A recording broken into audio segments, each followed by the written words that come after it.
is in your corner with award-winning vodka. And now,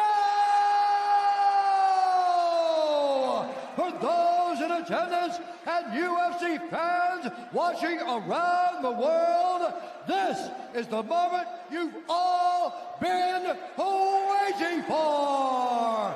Live from Madison. Hello, everybody. Welcome to Trade TV here on the Blue Abroad YouTube channel. It is day 5 of the 2025 AFL Trade Period, and I think it's safe to say today was the most batshit day of them all so far. Lots of action. We gained 2 players. We lost a player. We have more updates around the next potential moves for Carlton. We have trade rumor updates. We have trade request updates. And so in this show, we're going to do, one of 2 things. We're going to recap the day together. We are going to hear from some special guests that will come on shortly. And then once we get through the daily news, I will invite you. You can come on and we can turn this into Friday fan cams if you'd like. Whew. How was everyone's day? Let's start there, because I did not walk out of this studio from when I stepped in this morning at about, whenever Chris Davies appeared on Trade Radio. I did not step out of this studio until about 2:30. It was hectic. I don't know how you all are absorbing Trade Period, Trade Radio, trade content, but yeah, today was lots of fun. And I mean, to be honest, had we only heard from Chris Davies this morning on Trade Radio, I think we'd have plenty to talk about, because he touched on a number of different topics. We're spilling into this morning from last night after the request, or the trade offer, I should say, from Geelong came through. That being 3 first-round picks, their first-round pick this year, and then their first-round picks in the next 2 years. And so there was an immediate response there this morning on that, pretty strong response. And then we got so many updates around, McGovern, Elijah Hollins, Sydney's offer for Charlie. We even got an update, which I'm going to make sure to try and not miss anything, but we got an update on potentially adding 2 more development coaches to the coaching panel for Carlton. So we will touch on all of that. But yeah, I thought, just to start off this show, I thought he spoke very clearly, and he spoke in a way in which I don't think we're used to hearing Carlton employees talk in the public. So anyway, let's move on from there. What we'll do is, we'll start with Campbell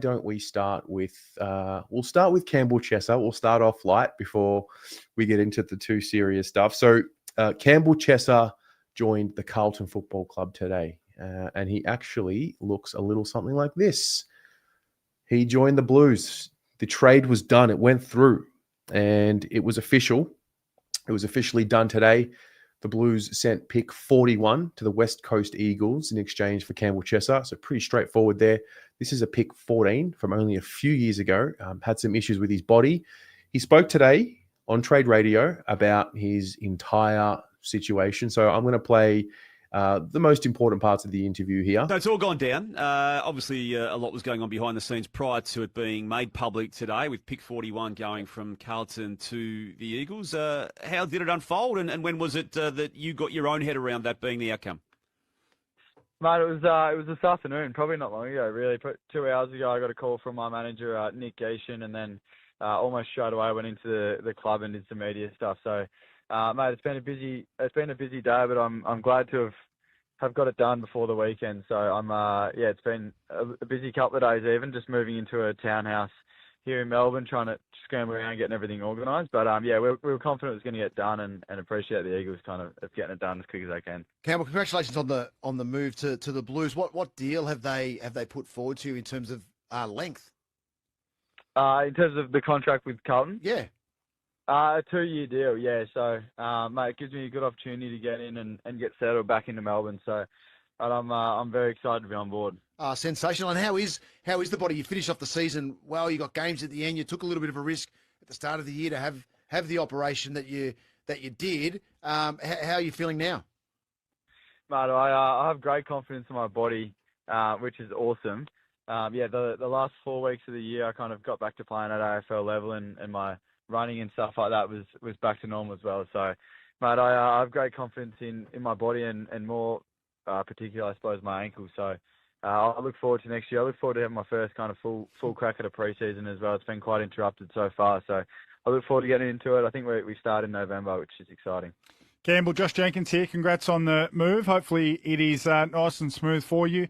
How hard, I was just having a look at the 36 games you've played thus far. You've only been able to play in 6 wins. I imagine that's difficult from a confidence perspective. You know, AFL clubs in terms of their environment are often dictated to by wins and losses. So how has that been across your first few years in terms of trying to stay positive and keep developing as a young player despite the results not happening for your club? Yeah, I think it can waver a little bit, and it's difficult to say that we haven't a little bit over at West Coast in the last few years, week to week. As you said, it can fluctuate a little bit when you win or lose. It's certainly fun winning. Although I have had a small taste of that, and mate, I think the young group of boys over at West Coast are really positive and really keen to get better. So the environment over there was great. They were very supportive and they were very focused on their development, which is awesome. But I think just coming back to Carlton will be a fresh start for me, and I really look forward to it. Having a look at some of the comments from Nick Austin, the list manager at Carlton, just talking about your ability to run, both with high-end speed and endurance. Now, we all look at Carlton and realise that's something they need. So that must have been a massive part for you, and I know that Nick Geishan and the crew there certainly identify clubs and link that up with their players and their strengths. So being able to go to Carlton and bring something to the table that they really need must be appealing. Yeah, it was. It was quite targeted, and Geish kind of looked after that for me, which is awesome. He's been great throughout this process and getting it done and giving me confidence that, one, there was a period there last year I wasn't sure what was going to happen, to be honest. My preference was probably to come back to Melbourne, but at the time I didn't have a deal anyway. So, mate, it was, I'm really looking forward to it. I think my strengths will tie into kind of where the club, their direction is heading, which is awesome. So hopefully I can bring some speed and run and carry and try and bring some excitement into offense and defend hard as well, which would be nice. I'm assuming you've had some reasonably significant conversations with Blues people already in the lead up to today. The coach, Michael Voss, the captain, Paddy Cripps, maybe Sam Walsh. How has all that unfolded with that communication? Yeah, mate, it's been a busy couple of hours. I just spoke to Vossi earlier. So obviously, Keisha has been in contact with the club, but it's nice to kind of get some personal contacts within the 4 walls now, and it's all becoming real, which is awesome. And with regards to your role, have they spoken to you about it? Will it mainly be on the wing? Campbell, will you go inside a little bit more? What are your preferences as you build your career at the Blues? And you may play, which I think one of the most important roles in footy, which is the wing these days, going back as deep as the defensive goal square and working your way right through to attack. It's so critical to have that running ability and skill to be able to produce that week in, week out. Yeah, I think you're right, mate. I think primarily wing at this stage. I think anything that will allow me to kind of get to work in the transition game and work both offensively and defensively. I think whether it be high forward, but I think primarily wing. I think you're right. I think it'll be good. Sets me up well. Campbell, thank you for your time today on Trade Radio, and hope you have a.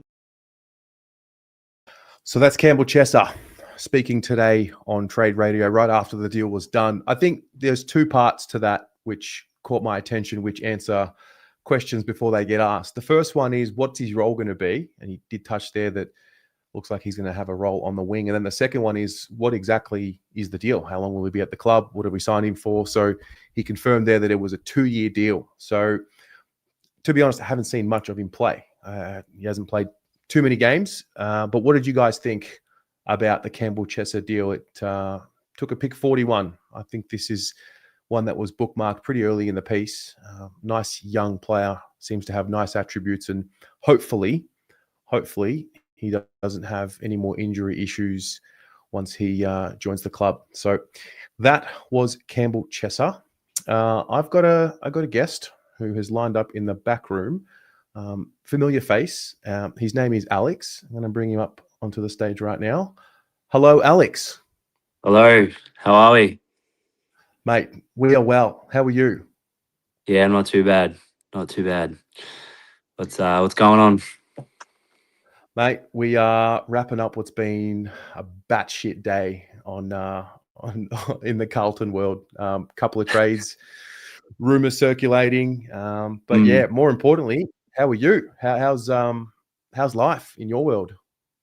Yeah, not too bad. Yeah, just kicking back and seeing some family and yeah, training. Yeah, so just keeping it nice and quiet and chill. So bit of PlayStation and yeah, that's me really at the moment. Yeah. What's your game of choice? I'm playing a little bit of COD at the moment. And then what else? Oh, I got the new Ghost. It's like a assassin's game. So yeah.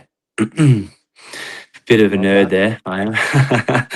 No, I like it. Yeah. I like it. Hey, mate, I really appreciate you taking a moment to spend some time with us. I mean, things happen so quickly. I think the news with you happened, very quickly as well. And, oftentimes we don't really get a chance to, farewell you properly. But I do want to touch a little bit on, what's happened with you. I don't want to sort of repeat what you've already said publicly, but the one thing you touched on was hip surgery. I'm really fascinated about this because you touched on how it was the first of its kind in Australia. What exactly did you do? Like, what happened? So I teared the labral tear. So you got your ball in your socket and your labral sits sort of over the top, which keeps the ball allowing it to sort of move properly. So when you tear that, you move it around a lot, and then when I moved it around a lot, I chipped off about, I think it was like 3 centimeter of cartilage. Yeah, what they did was that they repaired the labral, but then what they did is they sucked out all the cartilage that was floating around, melted it down, and then patched it back where it sort of was. So Aaron Rodgers had something pretty similar in his knee. And then obviously with Andy Murray, he had something pretty similar as well. And that's what Josh Kelly's getting done, which is called resurfacing. But mine was a little bit different because I got a capsule as well. So after they repaired the labral and did all that, they put a capsule over. And so, yeah, I was in there for about 4.5 hours. Yeah. How did you play without pain? No, I was in considerable, in like a lot of pain. Yeah. No, there wasn't a day where I wasn't in pain, but yeah, there was a job to be done. So yeah. So, from your point of view, sort of fighting maybe for a contract, that, you're out of contract that, throughout the year. You did mention on your interview I think it was on Trade Radio that, the doctor sort of said, if it wasn't for your contract status, you probably would have played. So how do you balance that? Because, I mean, judging by the way that you play, the way that you talk, and just the way that you operate, you just want to be out there and fight for it. Yeah. Yeah. Yeah, it was obviously hard, but yeah, I obviously didn't really have much of a choice. Yeah, and obviously the team wasn't going as well as what we all probably would have hoped. So that was also contributing probably to coming back early, which I did anyways. They had me sort of scheduled to come back after the bye, but rehab was going really well, and I sort of got back early. So yeah, I mean, it is what it is. That's just the game. That's the industry. Yeah, so yeah, looking back on it now, I was obviously a bit sore, but yeah, I tried to get back on the park and help the boys as much as I could. So yeah. Mate, it feels like yesterday. I still remember the clip of you when it was announced that you were going to join the club, and I still remember you saying, I can't wait to go to war with you guys. And have you had a chance to reflect on your whole time at Carlton, or are you just too focused on trying to get that next opportunity? Um, yeah, I mean, at the end of the day, Carlton gave me, an opportunity to play AFL football, and I'll always be thankful for that. So yeah, Carlton, as I said, will always hold a special place in my heart. But I haven't really had a time to reflect much. I'm keen to obviously keep playing AFL. So yeah, I think as a competitor, you're just looking at what's next. So for me, yeah, I'm looking at how I can get better and what I need to work on, and obviously I need to try and get to a club as well. So that's sort of where my mind's at the moment. I probably won't really take the time to reflect on it until probably I'm done really fully. When the dream is over, that's probably when I'll try and reflect maybe on everything. So yeah, that's probably where I'm at the moment. Yeah. One thing I think I've grappled with, I think this year more than most, given the nature of trade period and the nature of what's happening. Cult supporters, we're passionate. We want loyalty. We want wins. We want success. But I've really sort of had to separate the understanding that, there's the dream of the supporter and the footballer and the success of the club, and then the reality that, it is business for a lot of you, and it is a job, and you got to do what's best for you. How do you watch the changing nature of the game, and what advice do you have for a fan who wants the loyalty but also maybe needs to understand that you got to look out for what's best for you and your family and all of that? Yeah, it's a good question. I mean, I don't have a family, so it's obviously that speaking on from that behalf would be a completely different sort of mindset and experience. But I mean, for me, I've always played for the love of the game. Ever since I was a kid, that's all I ever wanted to do. So for me, maybe loyalty might look a little bit different because of maybe the way that I've had to come through the system as well. Like I understand how hard it is to get, an opportunity, and cherishing it is really, really important to me. So yeah, I feel like loyalty in that aspect for me is everything. But yeah, a really close sort of friend of mine who helped me through a lot of the ups and downs, even before I sort of got to Carlton, he always says to me that, nah, no one knows you anything. So unfortunately, like it is a really, really, yeah, it's a business. I probably could have sat in the room, and when the boys told me that, I wasn't going to be offered a contract, I probably could have been like, well, where's the loyalty for me? But it's just unfortunately it doesn't work like that in this industry. Yeah, so I think with the amount of money also getting thrown around, like I think from a supporter's point of view, you need to put yourself in the players, sort of shoes and say, well, if it was me, would I take it? Yeah. Yeah. No, it's something that's definitely come up. And yeah, so well, are we looking positive at finding a home? Are we? I mean, there's still a lot of Yeah, we people are. Yeah, no, Yeah? positive. Yeah, we're obviously got a few interested, and yeah, obviously I was messaged the other day about sort of they're just trying to get through all the A graders first, so they're a little bit more complex. So maybe in the next 2 or 3 days I'll probably hopefully find out a little bit more. But as we all know, you could have 22 clubs interested and then 0 come to sort of the party. But no, James has been working pretty hard for me, so I'm confident. So yeah. Is this you're on the phone having meetings, doing medicals? Is it as full on as what it might seem on the outside, or like what does it look like? Not for me quite yet. I am on the phone a bit with obviously my manager. For him, it'd be pretty crazy.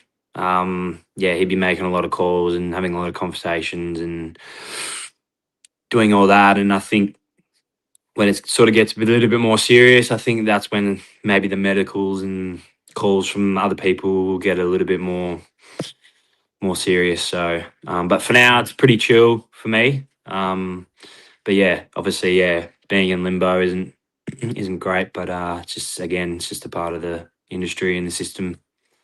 Yeah. So.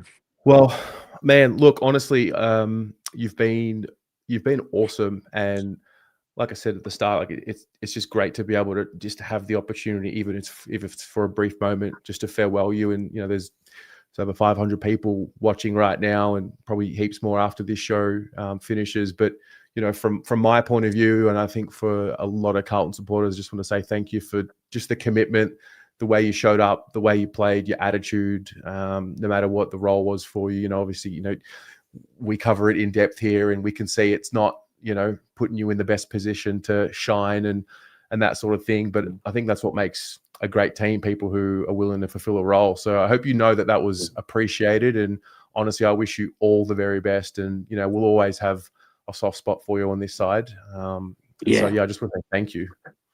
Thank you, Terry. Yeah, I just want to say thank you to the Carlton faithful. Me and my family especially have felt the love over the last 3 years, even from my first game up until my last for the Carlton Footy Club. So yeah, I just wanted to say thank you. On behalf of my family and me, as I sort of said, we definitely felt the love and the support, and it definitely drove me to knuckle down and to try and get the job done. Sorry, I'm not going to be a part of it anymore, but I just wanted to say thank you. So yeah. Mate, you're a legend. We will be in touch. You have a great one, and all the best with finding a new home. Thanks, Des. See you later. See ya. Alex Cincotta. That was great. That was a nice touch. I was sad that we didn't get a chance to properly farewell. So good on him, and massive thank you that he was able to find some time and just jump on here and speak to us. That's the nature of the beast, isn't it? I'm still trying to figure out the right balance between, you demand the loyalty and you demand this, but at the same time, your club's going to also make brutal choices. And players, we'll touch on Charlie Curnow shortly. He's wanting to make a choice for what he seems to be best for him. So I don't know what the right answer is. I don't know what the right balance is, but we're on the journey to it. So that was Alex Cincotta. Next piece of news. We've done Campbell Chesser. Ben Ainsworth. This one also hurts a little bit because I have a bit of an emotional attachment to Corey Durden. But nonetheless, Ben Ainsworth will join the Carlton Football Club. He has arrived today. BA joins BA. I'm going to found some highlights here. As always, big thank you to Carlton Blues fans for the hookup. We'll play some of his highlights here. Ben Ainsworth joined the club today in a 3-team deal. It happened pretty suddenly, happened pretty quickly. There was some talks about whether he would be part of a deal that included Charlie Curnow. Then there was some other reports that it wouldn't include Charlie Curnow. But basically what it looked like was that Carlton ended up giving up Corey Durden and a future second-round pick. We received Ben Ainsworth and pick 67. Gold Coast gave up pick 29 and Ben Ainsworth. Port Adelaide gave up pick 29 and the 67 that we received. And they received Corey Durden and a future second rounder. So a 3-team deal. We welcome Ben Ainsworth, a guy that's, very much an upgrade on Durden in the sense of experience, seniority. He's played in big games. He played, I think it was 24 games or 25 games for the Gold Coast Suns this year. He's been a part of the club for a while. We did a video on him. What was it? Last week, I think it was. Early last week. So, what were your thoughts? How did you process that today? Those of you watching at home, what did you think about it?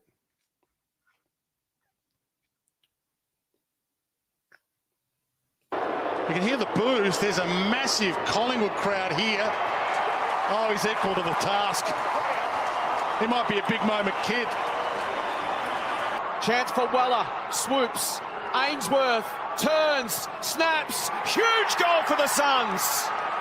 Good call, Miller out to Ainsworth. Sweeping handball. Time to have a bounce. Takes 2.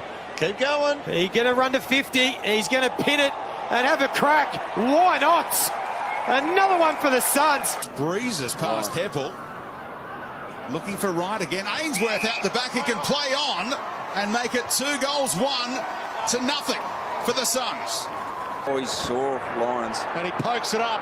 Ainsworth on the run. Can he gather? He does. Sidestep. The kid's got the goods. So looking for his second and to stop the Saints' momentum. It's a beautiful looking kick and completely splits the middle. He flushed one in the second quarter, did Ben Ainsworth. Just like Ben King earlier, they need him here. He's got the shape. He's curled it back. And he's trying to lift his team. So that's Ben Ainsworth. We will. I can only assume we're going to hear more from him probably tomorrow. If he hasn't appeared on Trade Radio, while we're live here, if they're still doing content, he'll probably appear tomorrow morning. So we will see something about him there. It's going to be an interesting pickup. It's going to be an interesting move. It looks like already we're looking to improve that forward line, and then obviously we'll touch on Corey Durden, who I've spoken to. I would love to speak to Durden, see if we can maybe get him on to do a little farewell as well. But we lose Corey Durden. He goes back home to South Australia. And so want to wish him all the very best. Spent, a couple of years here at Carlton. Just didn't work out. The body let him down. I think that hurt a lot. But wish him all the best. And, that's how it goes. Like I said in the video earlier today, I think when you don't perform, I think everyone's position is on the block, and you got to make moves to improve the list. So that's that. Zach, who am I going to sponsor now? So I have 2 schools of thought. The first school of thought is no more sponsoring of players, because you just can't be getting attached personally. I got, Corey was someone I met I get to speak to him every year, a couple of times, and throughout as well. And it's just tough because it's the business of football. Sometimes players leaving in this situation, they get traded. So it just happened so quickly. So there's that. But on the other hand, I'm pretty sure there's a rule. If the player that you sponsor gets traded, the person that they're replaced with, you get first dibs. So the stars could be aligning and BA could sponsor BA. I think that actually fits pretty well. So we'll see. But I don't know what I'm going to do yet. I'll let you know when it happens. So that was Ben Ainsworth. Then the other one that we've been talking about is Buku Khamis. So just quickly, you would have seen, if you follow on Instagram today, an update from the Dogs on Buku Khamis. So I'll play this bit here. Buku Khamis has requested a trade to Carlton. What would you be looking at in return for a player of Buku's ability? Oh, look, we've had initial talks with Carlton, and again, it's not something that there's much value in commenting on publicly, but Buku is a contracted player with the Western Bulldogs who provides us depth in an area of the ground where we clearly need it, and we want to preserve our depth. So for Buku to leave, it's going to have to be a pick that reflects his value not only in the marketplace as a contracted player, but to us specifically as a club that has ambitions next year and needs and values his services. So that sounds like it's going to drag out a little longer than what we maybe would have hoped, because pick 41 was on the table reportedly only a few days ago. We ended up moving quickly for that and using that pick for Campbell Chesser. So that's the latest on Buku Khamis. Then I guess we can touch on Charlie Curnow. So set the scene. Earlier today, Chris Davies was on Trade Radio, just making it really clear that the offer that was given to Carlton by the Cats was not a reasonable enough offer to consider. He was pretty strong on that, pretty blunt, I thought. And then only about an hour or so ago, Andrew Mackey was on Trade Radio, and he did about a 10 or 11-minute interview on there. And what I've done is I've pulled apart the juicy bits around Curnow, and we've got the latest position from Geelong. and then we're going to unpack that. What is it you're able to tell us today, and by extension our listeners, most importantly our listeners, on what's happening with the pursuit of Charlie Curnow and Rowan Marshall? Yeah, not much, to be honest. Today, we obviously did that, put forward a deal to Carlton yesterday afternoon, and that got knocked back this morning. Nick Austin text back. So not much there, Damo. I haven't spoken to them since. I said a couple of weeks ago we were going to have a crack at trying to bring both of them in. First up, went to the Saints out of respect to Rowan, saying that he wanted to come to Geelong and try to get a deal done there in good faith. Obviously that hasn't happened to this stage, but at the same time wanted to throw a hat in the ring for Charlie and thought, you know, it was the best offer that we could do. They're our 3 first-round picks. We couldn't do any more, really. So, unfortunately it got knocked back, but here we are with those picks. And from our end, we've always been a lover of the draft too. So if it means getting to the draft with those picks a couple of years before Tasmania comes in, we're excited about that too. So there's lots of ways you can try and improve your list, and you know we're pretty excited with some organic growth that we've got with the demographic of our list. The player component to these potential trades, Brian Myers is a name that just constantly comes up. I know it's not coming out from the Geelong Footy Club putting his name out there, but it is from other clubs, and maybe even Carlton is very interested potentially on how that could look. What's your situation and stance on that? Could there be, between now and Wednesday, a player involved in either the Rowan Marshall or Charlie Curnow pursuit? I don't think so, Dame. We haven't had a player come to us and ask to be traded, and someone like Ryan and others, we just love a part of our team. Obviously, there's some stuff that we did well throughout the year, fell short, but there's a lot to like. A player like Ryan's bloody important to that. So when we sort of had a hint that Charlie might want to potentially play down here and Rowan the same, we had to look at things that probably hadn't been that open to doing before, and clearly the mechanism is now there to be able to trade the three first rounders. So, we wouldn't be doing it for everyone. With this one, we were willing to do it. And from our end, it's, as I said, it was as much as we could offer, a player at that age and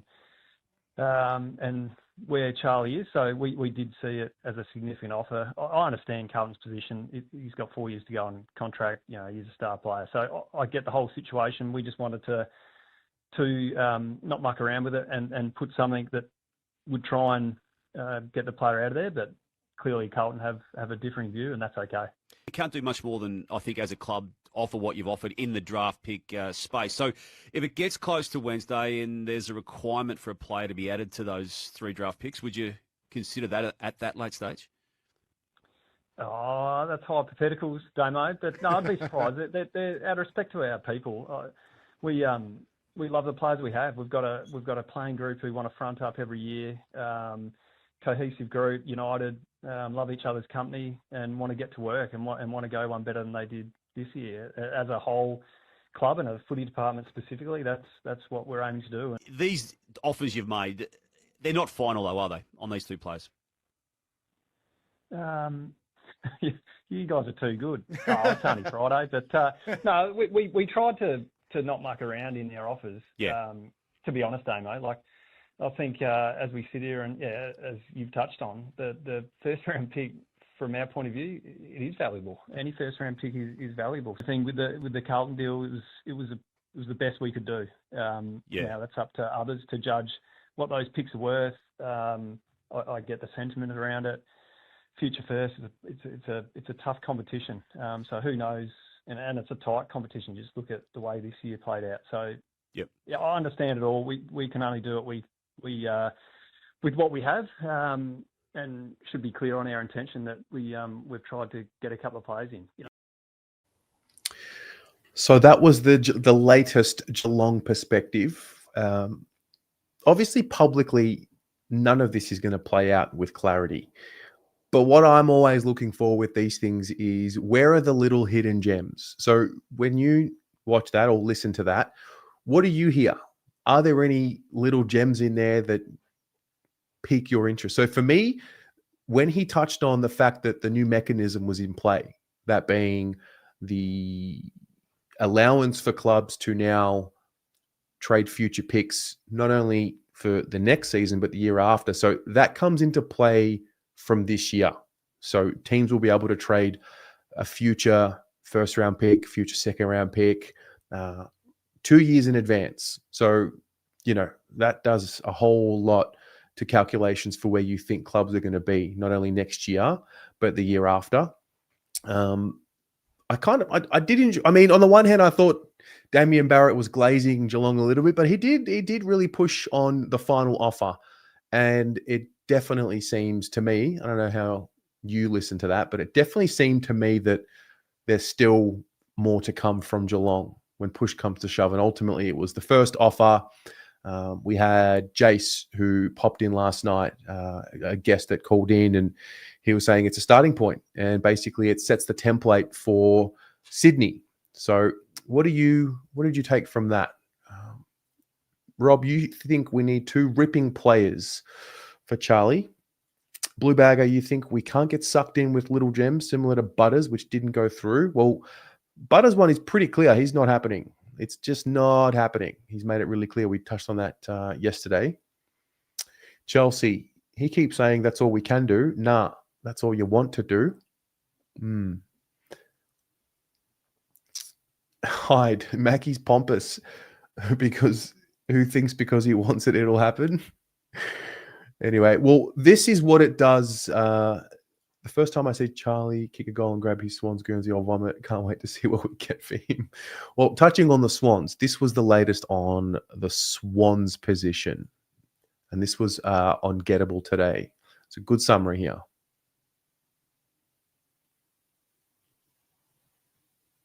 We'll stay with Charlie Curnow because Jack wants to know, is Sydney still in the race for Charlie Curnow? Yes, they are. They're biding their time at the moment, but they're preparing an offer as things stand for Charlie Curnow. They've been preparing it for the best part of a week, just figuring out what type of picks, players they could potentially put in the mix for Charlie Curnow. But Sydney, well and truly still in the race for Charlie Curnow.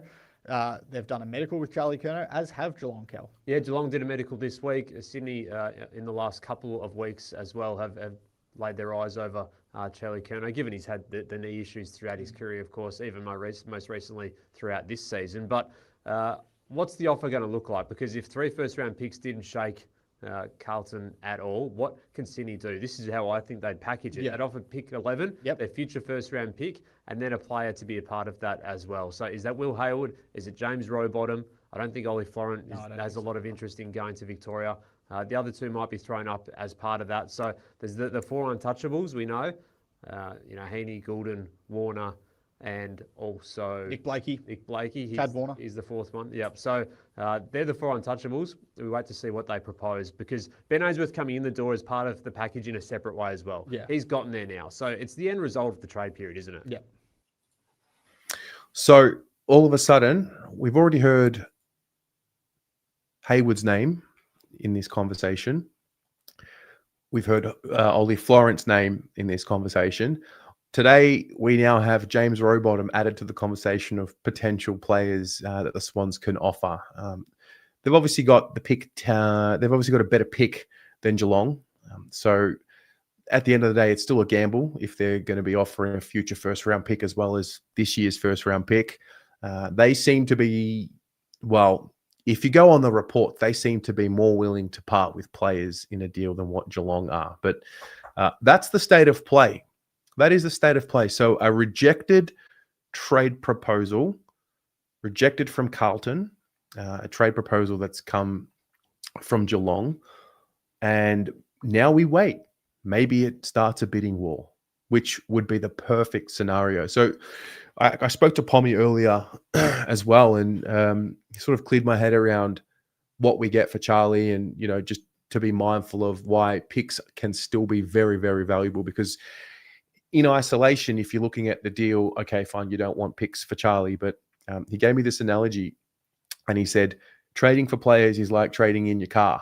You're just depreciating the value. Whereas if you're trading for the picks, you're essentially selling him, and then you use that money to go and buy another player. Now, whether you throw up a name like, I don't know, I mean, Zach Butters has been thrown up, but he's Jason Cripps was pretty strong in his language earlier, saying that it's he's just not happening. They're just not trading Zach Butters. Bailey Humphrey's a name that gets floated around the last couple of days, and we know that he was spotted in Victoria meeting with with clubs, and especially Melbourne. Hawthorn apparently met with him. I don't know if it was reported that Carlton met with him, but anyway, the point I'm trying to make is if you're going to trade Charlie for picks, it would maybe be a part of a deal where you're then on trading one or two of those picks for another player.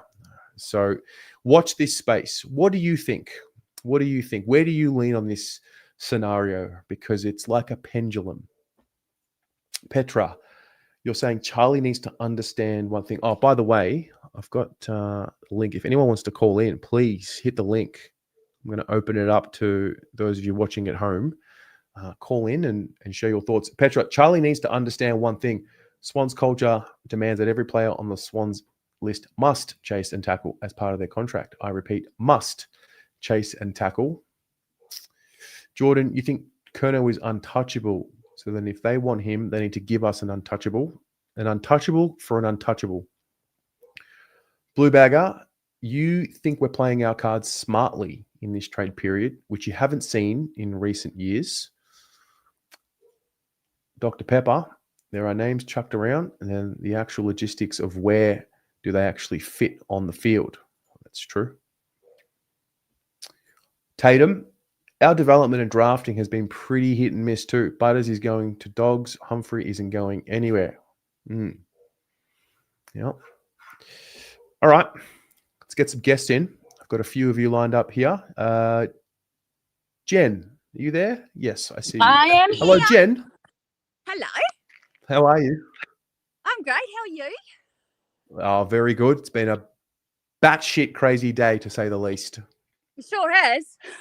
I bet every time I've sort of got into something, it's like, oh, shit, got it. Blue Broad's back on. But no, loving it, Terry. You're doing it as per usual. You do a brilliant job. No, I'm glad. We've only got 5 more days of the madness, and then it's all over, and then we know for sure who's staying and who's not. Exactly, and won't that be a lovely time to breathe? Yeah. Hey, did you get a chance? Were you watching Alex Cincotta just now? I was. Thoughts? Did that give you anything in your mind? He much younger than I thought he was. He played with such maturity. And other people in the chat agreed. He what a down to earth, lovely young soul, I thought. And I'm spewing that he's going. I really, really am. Somebody made the call. What was it? Get rid of Akers and then bring Cincotta in as a rookie. Bring him back in as a rookie. I don't understand all that stuff, but is that a possibility? Do you think? I think the ship on that has sailed. I think it's yeah. I mean, everything's a possibility. I think right now that's done. But I always felt, I mean, he may have not been the most talented player on the list, but there's something about a guy with that sort of mindset that I think is an important trait to have in the locker room. Exactly. And we've all been talking about, getting soldiers instead of, the big stars and things like that. And I really believe that he was one of our soldiers, went about his game. Wasn't all, look at me. And always gave from his, all his heart. Him, I liken him with Ollie Hollins. They're two kids that just play because they bloody love the game and they love the Guernsey and played with real heart. And I one thing I did, I'd tell you, Chris Davies. Wow, what a great get for Carlton. I mean, that man does not muck about, and I love that. And I'm so pleased that he said that there will be more development coaches, that they're going to, invest more in the development, because I think that is absolutely crucial to our future. And with the number of youngsters we've brought through, we need to be developing them right, It's a great pickup by you. Yeah, I think that, I don't know if you look at it as an admission, but I definitely heard that. And I thought to myself, okay, they're almost over investing in development coaches now, or thinking about development coaches now. And, being real with it, we're struggling. We're struggling to develop players. 100%. to actually take the focus back to the players instead of, how big can we make Icon Park? Yeah. If you know what I mean.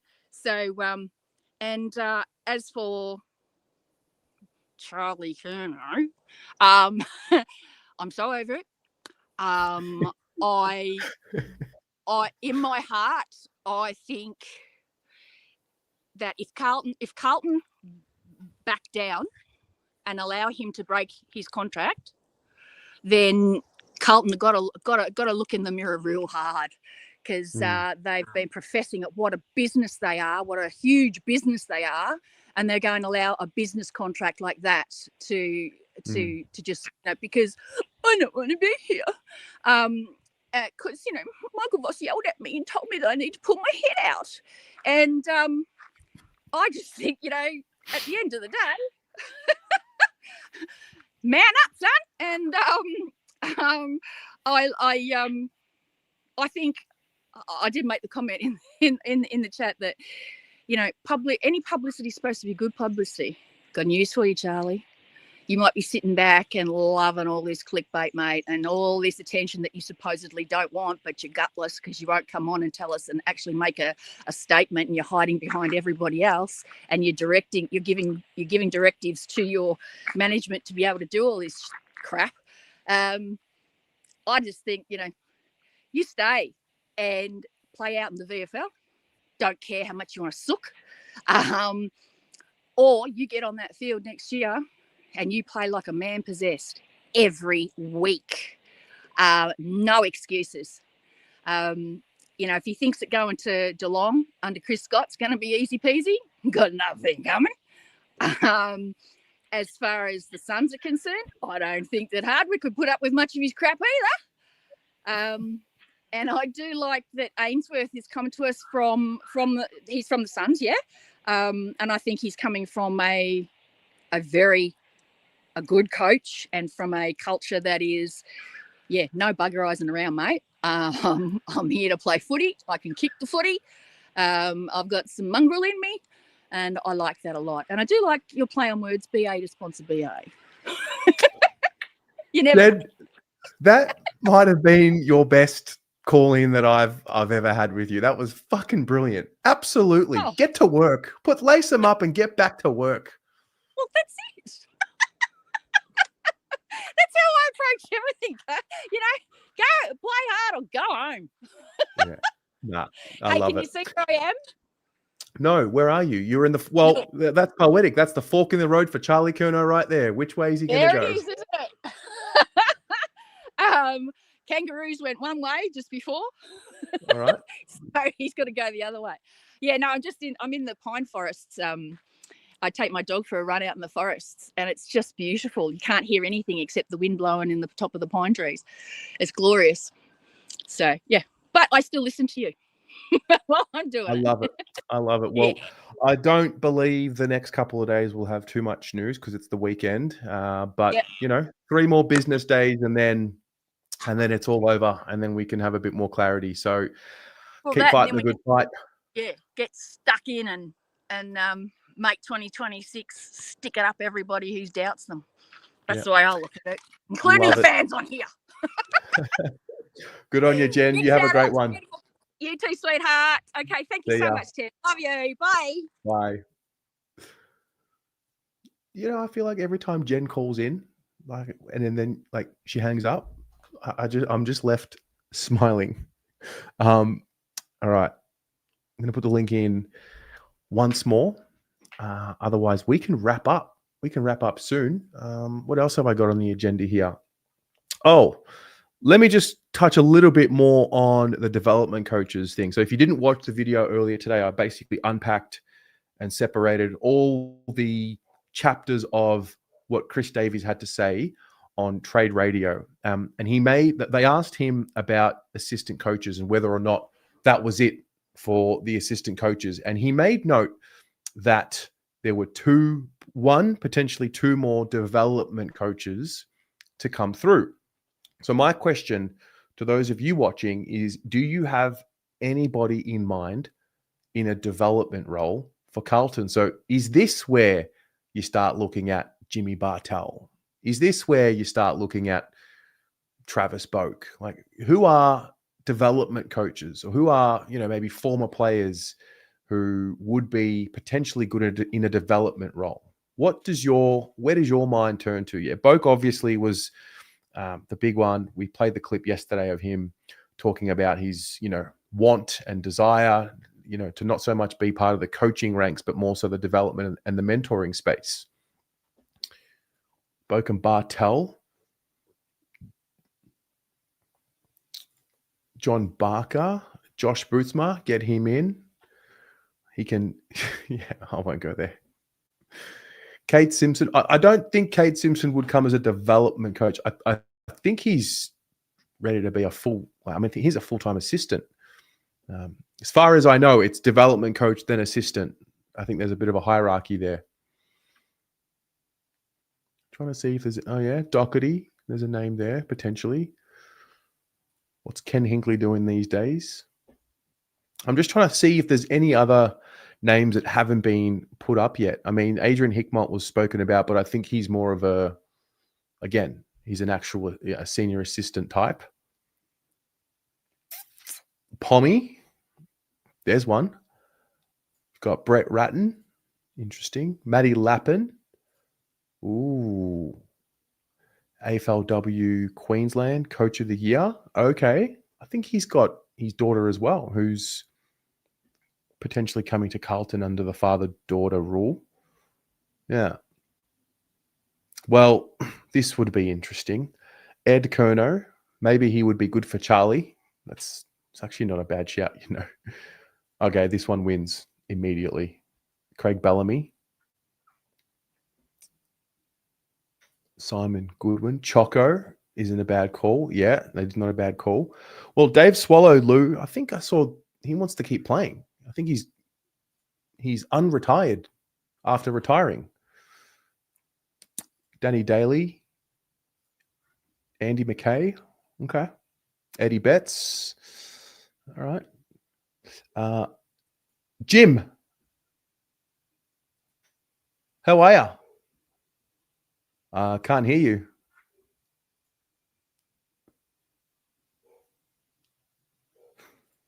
You there?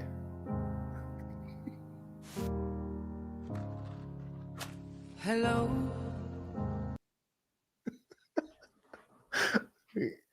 No. Oh dear.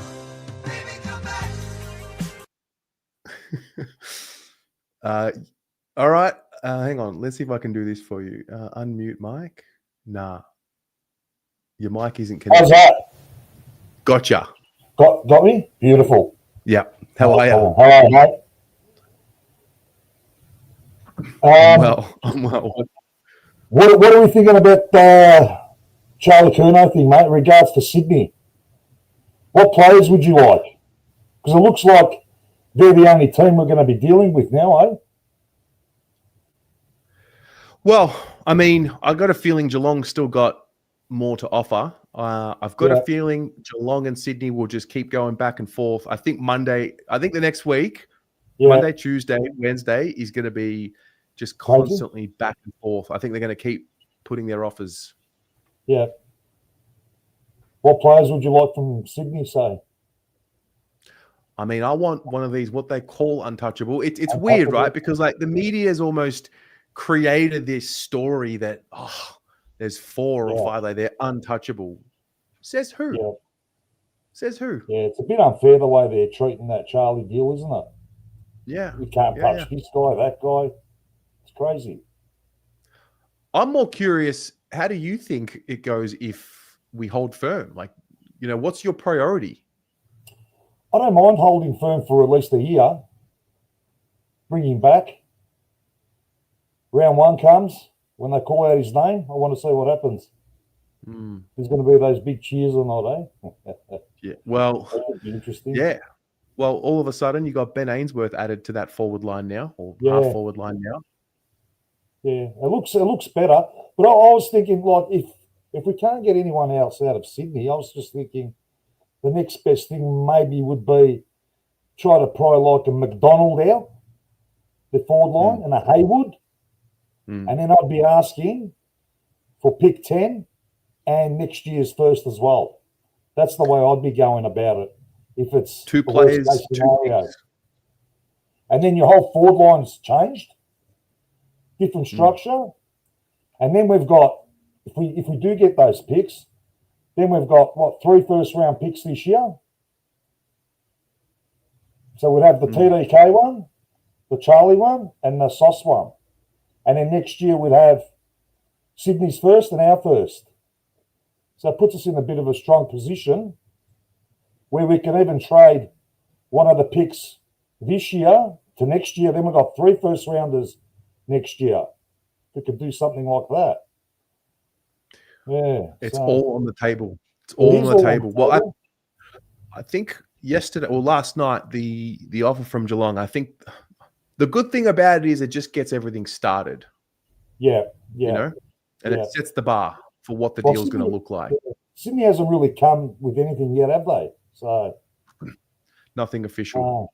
But they're the ones that actually came out publicly more so than Geelong when it came to their interest in Charlie. So, you know. What about Gold Coast? They're totally out, you think? Well, Petrarca seems to be a priority for them. Yeah. So unless Petrarca gets done quickly or, say Monday, it's there's not too much time. Yeah. Because they've still got a lot of players they can trade out of that club, don't they? And a lot of picks as well. Yeah. Like anything could happen, I guess. They want to go to the next level, I guess. So yeah. Are you tuned in all day, trade radio? Like are you plugged into it? Not all day. On the tools, mate, so it's a bit hard. Like I'll put it on, like at lunchtime or something like that, or have a look at Twitter and see what's going on. Yeah, so it was pretty interesting today.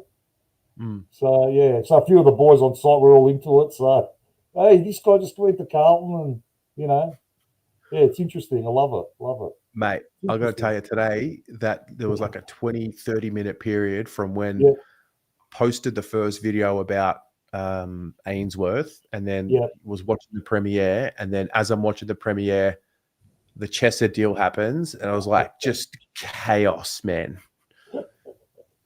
Yeah, I thought you would have been busy. I was looking at Twitter. I'm going, he's put out another video. It would have been hectic for you. But it's exciting at the same time.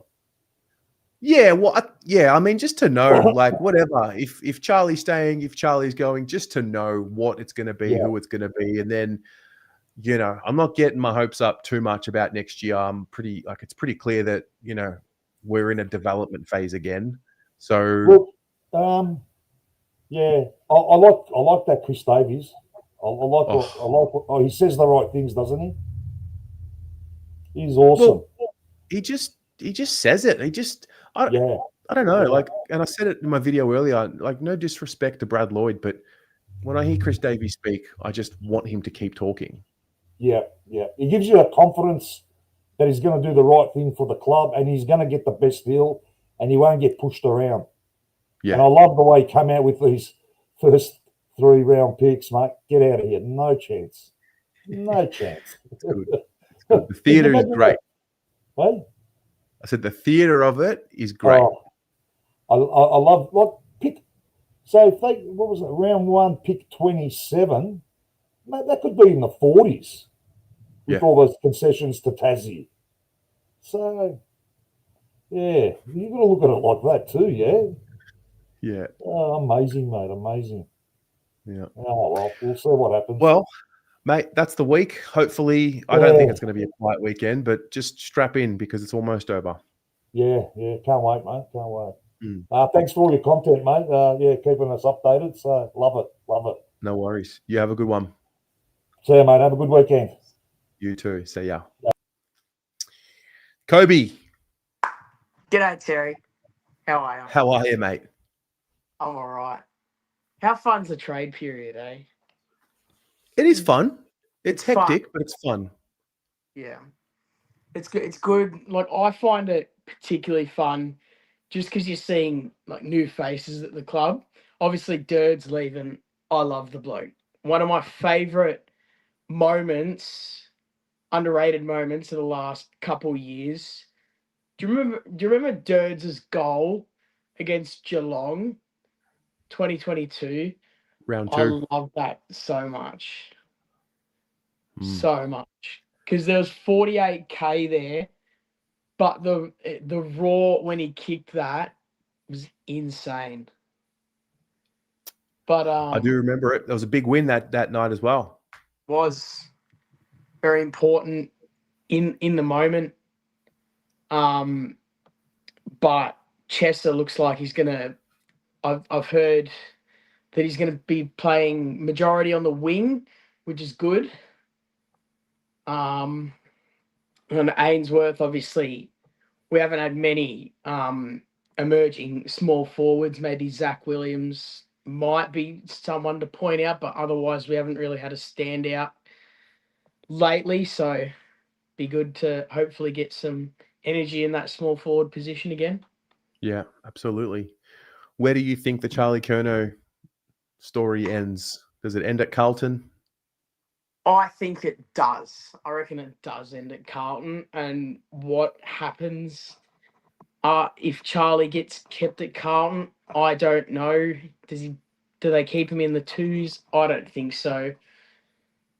I'm not sure. I just hope if he does stay, that it doesn't just completely give up on his football at Carlton. I hope that he still pays the respect enough to keep his efforts in check, Yeah. Get fit, get healthy, come back, play good footy. And if he wants to leave at the end of next year, well, help the club, help him get out. Yeah, exactly. Love it, mate. Anything else on your mind? I won't say much more.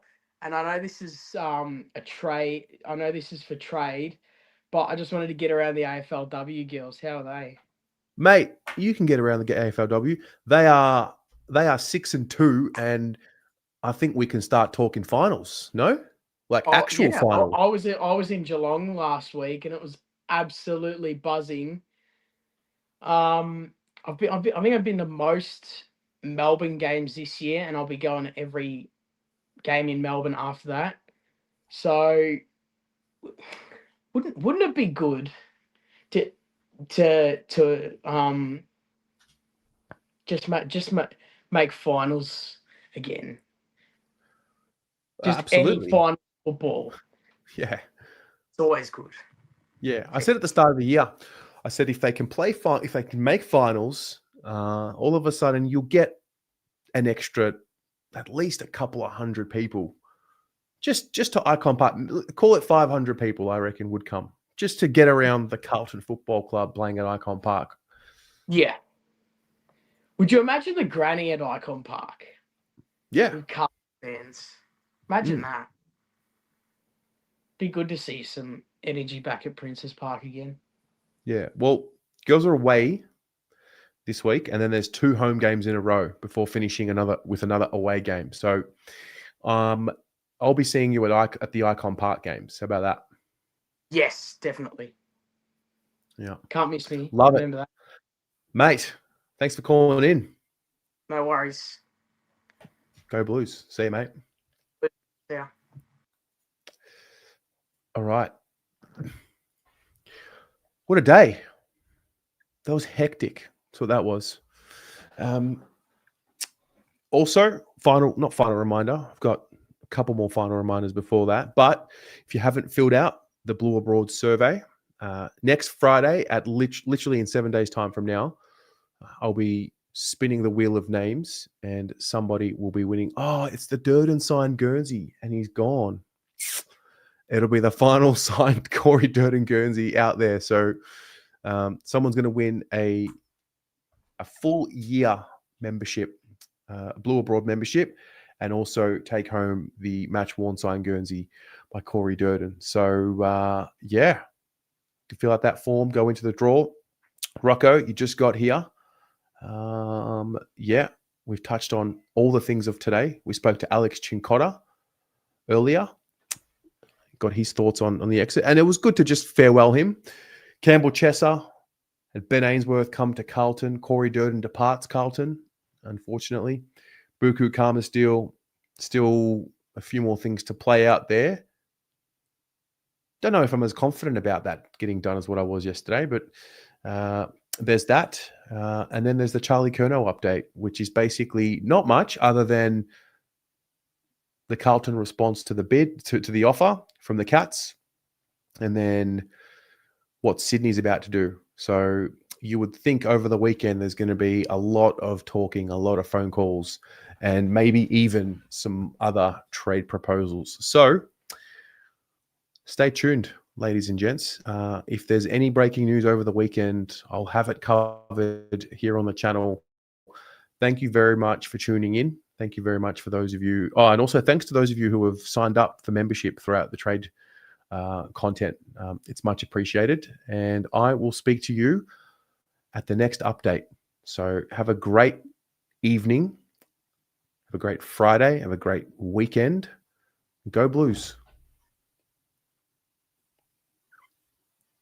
Let's play this one more time.